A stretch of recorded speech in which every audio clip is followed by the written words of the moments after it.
Amber Ashes by G. M. Blackjack. Chapter 23. Her Hope.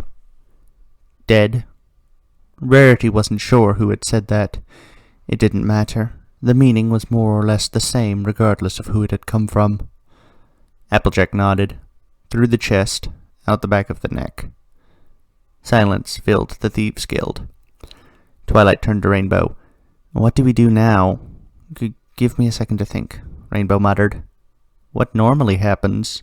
"Normally, I'd just replace her with myself. But that's apparently not how it works here. The runes didn't respond to me." Rainbow bit her lip. She was the one. There's a chance the element passed to another pony, but I don't know how we'd figure that out. Twilight twitched. "But this was a prophecy! Destiny and everything!" "Yeah, it was. You know the funny thing about multiversal travel? When we arrive, we can completely ruin any destiny or prophecies just by waving our wings around wrong." She swallowed hard. "Sometimes that's a good thing. But here, either the Starcross or I did something that told Rixlin he needed to stop the elements of harmony. He went after the blue bolt, and he got her. Specifically to stop us from getting a full set. So we use 5 out of 6.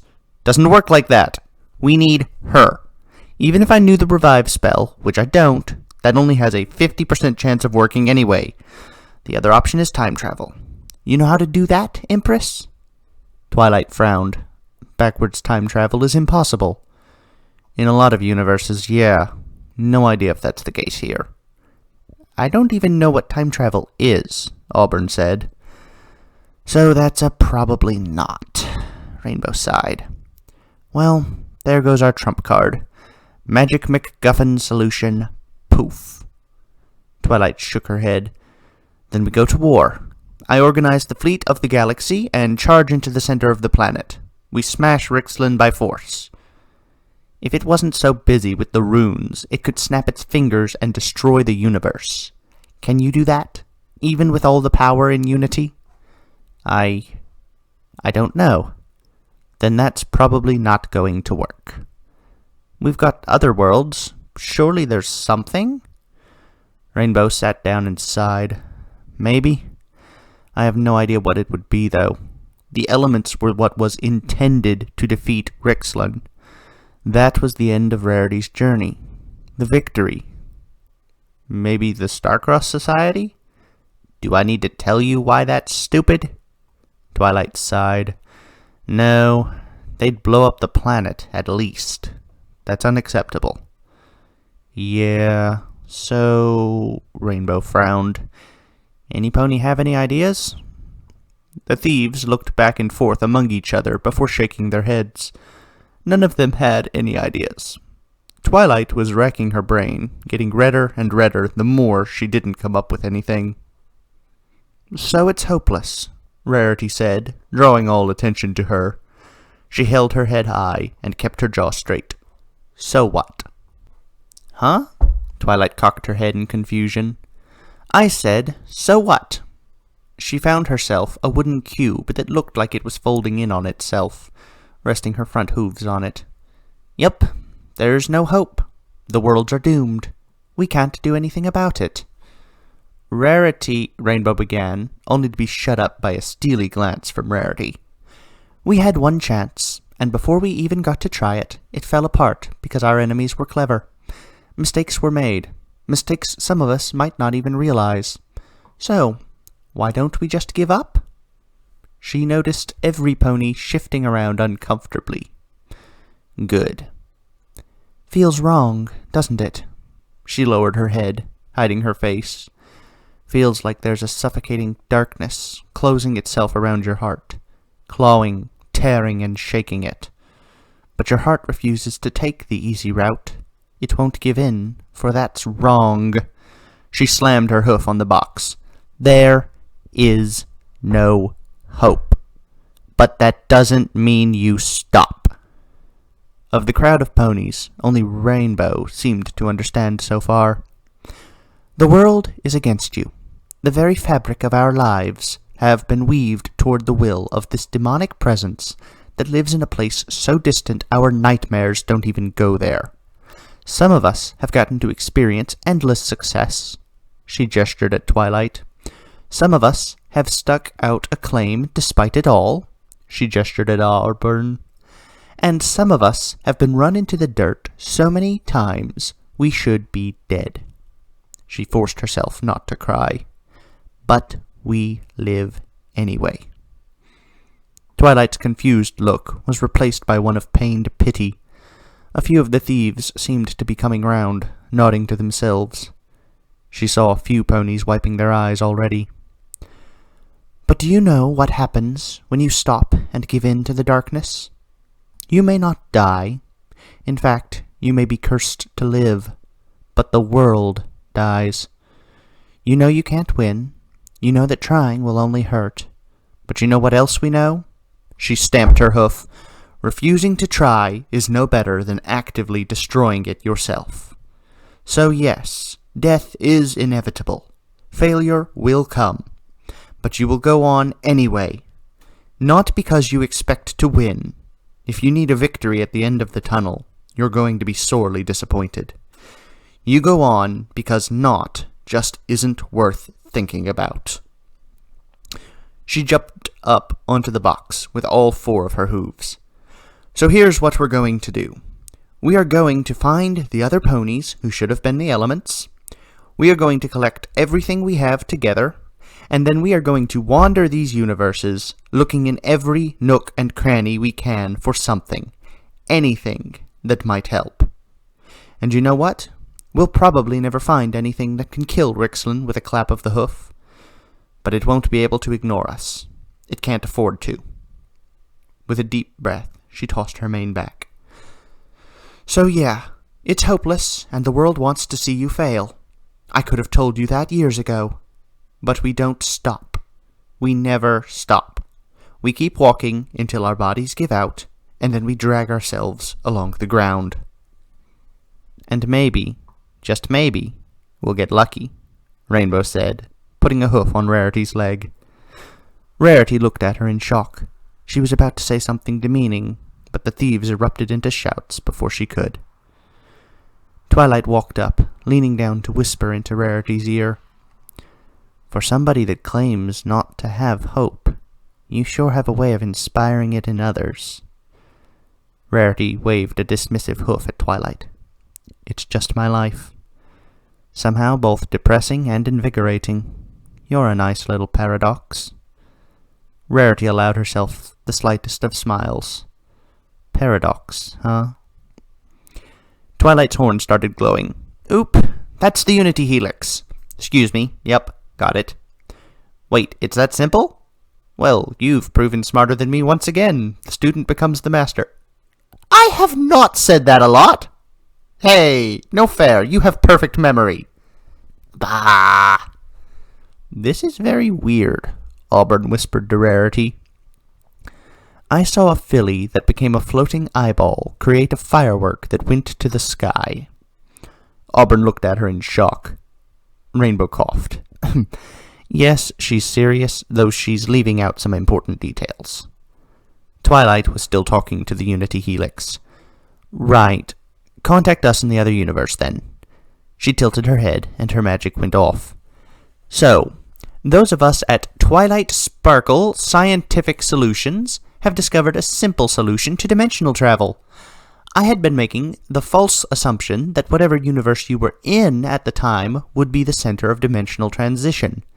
That's not how it works in this little hub of ours. She cast a spell, creating 6 orbs, each representing a different universe. The Crystal Sea is the center world, and all dimensional travel comes from it. Using magic connections to the elements, we found my world, the world of monsters, and this world. She moved 3 of the bubbles around the centermost world. The Unity Helix found a direct connection between my world and this world, allowing the discovery of the cycle. She arranged the 5 outer words in a circle. Twilight's, New Alice City, Pinky's, The Mesh, Fluttershy's, back to Twilight's. All of this requires using the Crystal Sea as the center of the pivot to make the correct adjustments. To demonstrate, observe.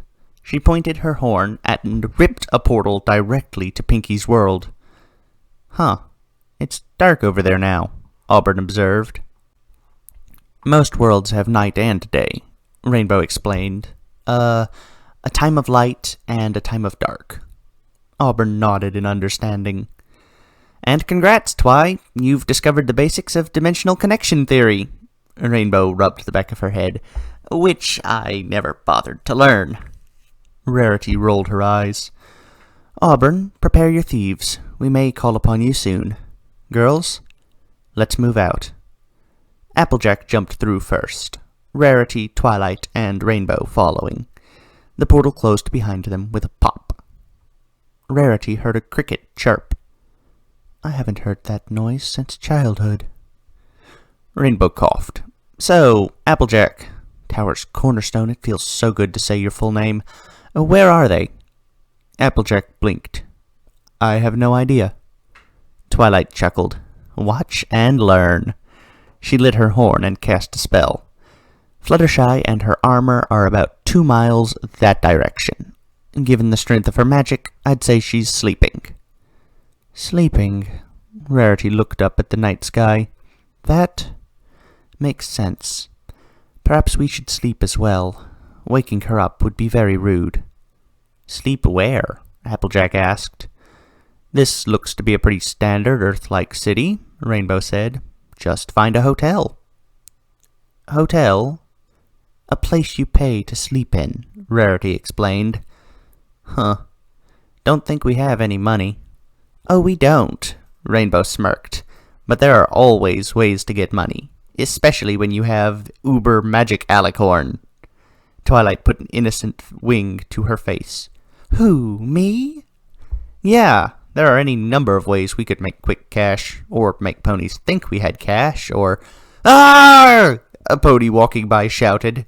He had just been out on a simple, brisk night walk, and suddenly he was staring into the face of a purple monster with stars in her hair. Witchcraft! He stumbled away as fast as his hooves could take them.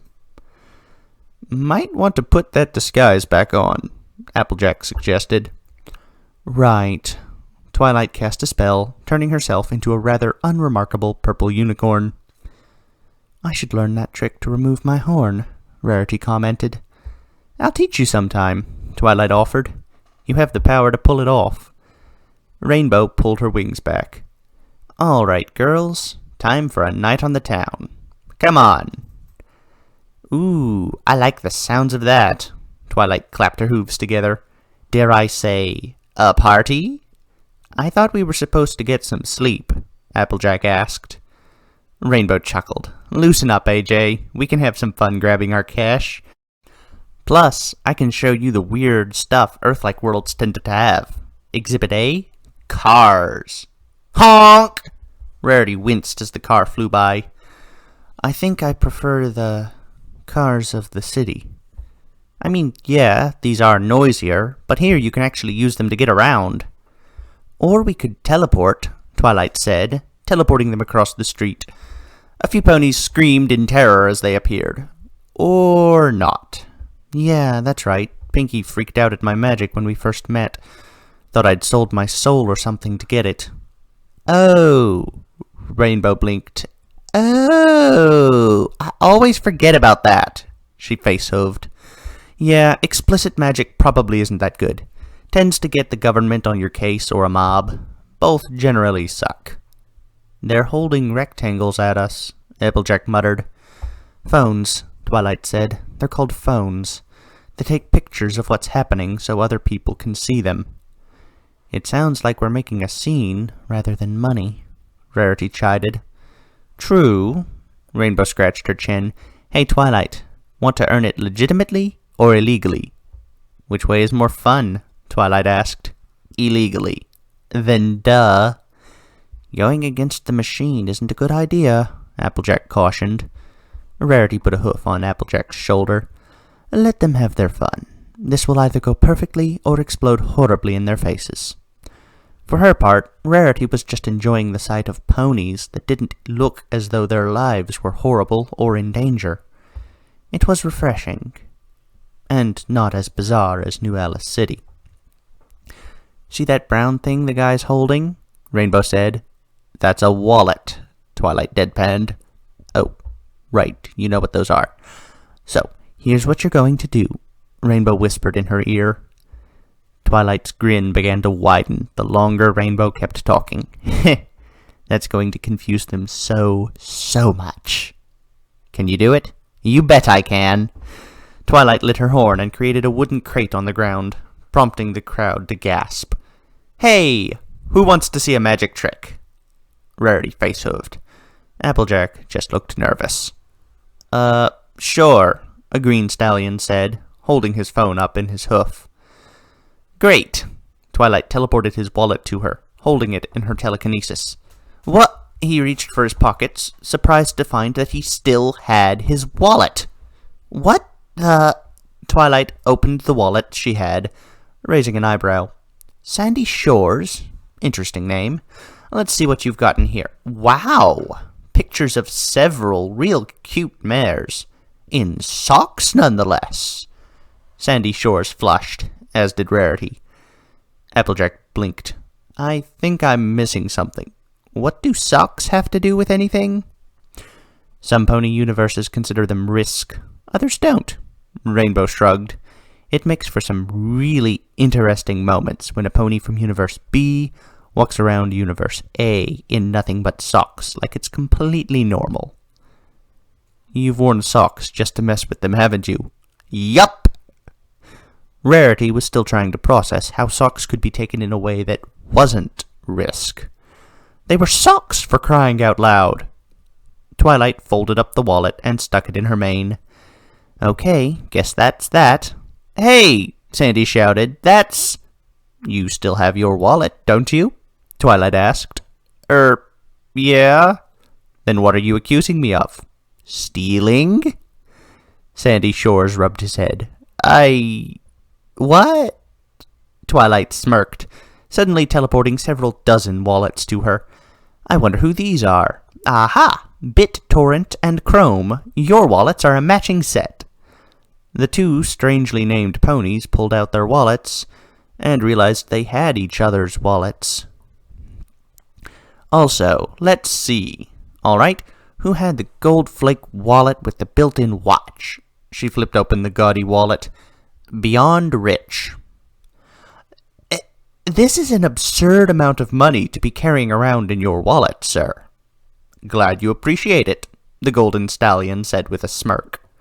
Oh, I will, Twilight chuckled. And now, for my final trick, I will make me and my friends disappear. They teleported back into the park with a ton of duplicated wallets. I love it when it's easy, Rainbow chuckled. Usually, when I'm alone, I make some clever bets and swindle a few ponies. Or I just get some counterfeit from higher up, but we can't exactly do that right now. Applejack rubbed her head. Your job seems contradictory at times. Yep, it is. That's kinda why I like it. Twilight nudged Rarity. That'd suit you well. Rarity rolled her eyes. Well enough, I suppose. Anyway, Rainbow rubbed her hooves together. We can probably afford a room in the nicest hotel in the city now. We're taking it.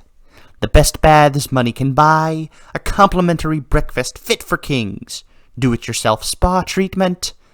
Applejack frowned. Why am I getting a sinking feeling? Because Rarity is grinning, Twilight said, shocked. Rarity giggled. Oh no, don't be worried. Be excited. She tossed her mane back. I was trained by the royalty of Ponicia in the art of presenting oneself. We, my friends, are going to walk out of that hotel looking fantastic. Oh no. Rarity rubbed her hooves together. Sure, Rixlin was eating her world right now. Yes, things were just as hopeless as always. But she had access to a facility fit for a king. She was not going to put this to waste. I need to sleep! Applejack, Applejack, your hooves are uneven! They were even before you started filing away at them! Because your boots forced them to be that way. There are much more natural ways for hooves to be sculpted. You just used the words natural and sculpted in the same sentence. I'm a paradox. Whoever stuck that idea in your head needs a boot to the head. I did, Twilight called, waving from her oversized golden bed. She was still in her unicorn form, looking as normal as she could. No attempts were made to stop Applejack's boot from flying across the room and hitting her in the face. Worth it! I mean what I say, Applejack commented, shaking the water off her coat from Rarity's intense bath. I'm surprised you're not just going with what she's doing to you, Rainbow said, already sparkling clean, mane up in curls. Thought you were all about taking orders. There's a limit to what I put up with, Applejack muttered, slapping her hat back on her head. She hated to admit it, but it felt more comfortable now that Rarity had cleaned it. Even her boots shone like they had never shone before. Applejack realized she was being ridiculous. Fine. She trudged back to the bathroom, allowing her hooves to be subject to the hooficure. It was dumb, frivolous, served absolutely no purpose, and agitated her other hooves that were keeping time with the mesh. Applejack noticed she wasn't as worried about keeping time anymore. She still was, more out of habit than anything, but she didn't feel like she needed to. Technically, Twilight could send her back to the mesh any time she wanted now, or even open a portal just to let her hear the mesh if she wanted. But she didn't. Like so many things she'd seen on this adventure, she wasn't sure what to make of that. And I thought life was complicated before. Eventually, Rarity let her leave the bathroom. She returned to the beds. There were 4 of them in the room, all situated side by side. They could have had walls raised between them, should they want, but at the moment none of them particularly felt like that.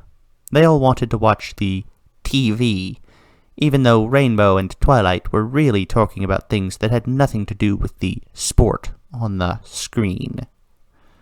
So, yeah, Rainbow was explaining, most Earths are populated by humans. I have humans in Unity, Twilight said. I think their world is called Earth. I can't remember visiting, though. Their immortal is Merlin. Chances are it looked like this in the past. Interesting. You have no idea. This is almost exactly like Earth. History, architecture, and all. But it's ponies. The astronomical odds. What can I say? The tower likes patterns. The tower? Rainbow sighed. Ugh, I don't want to explain that right now.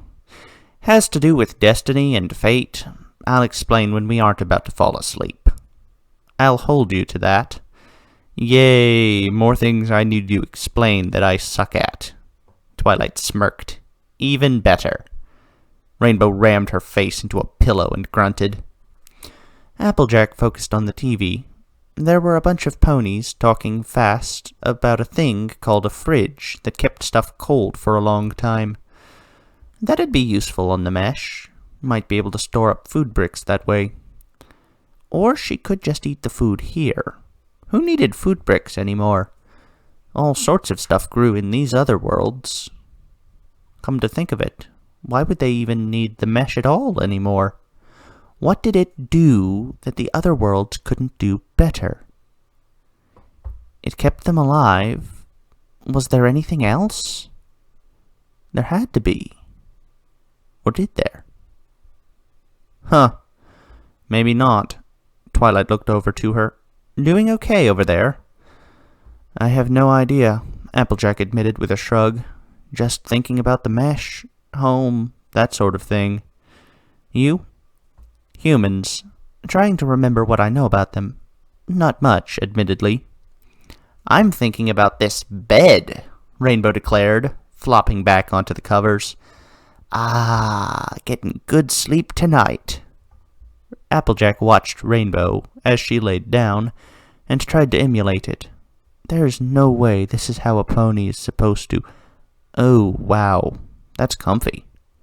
Feel it, Applejack, Rainbow called. Feel it. Done, Rarity declared, walking out of the bathroom. That was impossibly fast for a Rarity. Rainbow blinked, sitting up. Are you sure you... Her jaw dropped. Wow. Applejack didn't see what was so special about Rarity's appearance. Sure, there wasn't a trace of grime on her body, and the tattered desert tunic had been completely abandoned so her pristine white coat could shine through. Her mane and tail were styled in a complex, swirling design that seemed to sparkle as it bounced, displaying her horn proudly for the first time. She was somehow both as soft as one of the pillows Applejack had under her, and as hard as a brand-new wrench. I don't get it, Applejack said. What's this whole deal with appearance? Twilight shrugged. Practically, used to attract potential partners. For Rarity, she just likes looking pretty. I haven't looked this good for decades, Rarity said, an uncharacteristic smile planted on her face. Applejack, to be blunt, I don't care what you think about my appearance. With a snort, she jumped into her bed and spread her limbs out like a starfish. Ah. Good memories? Rainbow asked. The first good memories in a while. With a dreamy tone to her voice, she closed her eyes and started snoring immediately. Oh, for the... Twilight shut Rainbow's mouth with her telekinesis. A simple spell was all it took to silence Rarity's snoring completely. And now, we sleep. Twilight flicked the light switch with her magic, plunging the room into near darkness. She turned off the TV to complete the ritual. Sleeping in darkness. Applejack frowned. It still felt so unnatural. Applejack, to save you the trouble of arguing with yourself about this, I'm going to sleep spell you. Night. And then Applejack was asleep. I do wonder about the starfish comment. Applejack says Rarity flops like a starfish. But where would she have even seen a starfish? They don't have oceans in clocks that I'm aware of. They certainly didn't seem to have a lot of wildlife running around. Where does the starfish come from?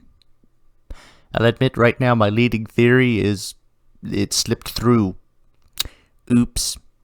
Maybe Blackjack has an idea, but my suspicion is it just got skipped. To be fair, it happens to all of us. Okay, let's see. Starfish. That was the main thing I wanted to point out. I know it's small, but it's what stuck with me. Ah, yes. Technically, I don't know that they've broken any laws, but only because people haven't... Oh, wait. Counterfeiting. They could probably be legally charged with counterfeiting. That is a law they broke. They haven't stolen, but they did make money without legal consent from the government. That is a punishable offense. Now, whether it's enforceable in this case, well, I get the impression Twilight could take on any military in this world, so maybe not so easily enforceable, but it can still, they're not even trying to be subtle. Whew. Anyway, thank you all for listening. Goodbye, everyone. Have a pleasant time. Hope to see you soon. Bye.